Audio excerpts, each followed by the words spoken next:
দুবরাজপুরের BJP প্রার্থী অনুপ কুমার সাহা চর্চার কেন্দ্রবিন্দু। তার চর্চার কেন্দ্রবিন্দু হয়ে থাকার মূলে বেশ কিছু কারণ রয়েছে। প্রথমত, বীরভূমে একমাত্র তিনিই বিজেপির বিধায়ক এবং ফের টিকিট পেয়েছেন ভোটে প্রতিদ্বন্দ্বিতা করার জন্য। আর এই সব চর্চাকে আরও একটু বাড়িয়ে তুলেছে তার ভোটারের দাঁড়ির দায়িত্ব নেওয়া। গত শনিবার বীরভূমের বালিজড়ি গ্রাম পঞ্চায়েতের কুলেকুড়ি গ্রামে তাকে দেখা যায় খুর কাঁচি হাতে এক ভোটারের দাড়ি কামিয়ে দিতে, যে মুহূর্তের ভিডিও এখন সোশ্যাল মিডিয়ায় ভাইরাল। আর সেই ভাইরাল মুহূর্ত কাটতে না কাটতেই নতুন করে তাকে প্রচারে চমক দিতে দেখা গেল দুবরাজপুর বিধানসভার অন্তর্গত পার্শ্বন্ডি গ্রামে।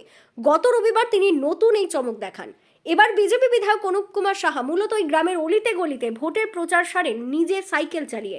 গাড়ি অথবা পায়ে হাঁটা ছেড়ে তিনি যেভাবে সাইকেল চালিয়ে এলাকায় প্রচার সেরেছেন তা রীতিমতো নজর কেড়েছে গ্রাম্য ভোটারদের বলেই জানা যাচ্ছে। আর এই সমস্ত কিছুর কারণ হিসেবে অনুপ কুমার সাহা জানিয়েছেন, মানুষের পাশে থাকা এর থেকে বেশি বড় মাধ্যম আর কিছু হতে পারে না। অভিনব প্রচারের মাধ্যমে মানুষকে চাই, মানুষের যে অধিকার, সে অধিকার প্রতিষ্ঠা করতে ভারতীয় জনতা পার্টির যে সরকার হবে সেই সরকারই পারবে মানুষের আসল যে সমস্যা তার সমাধান করতে।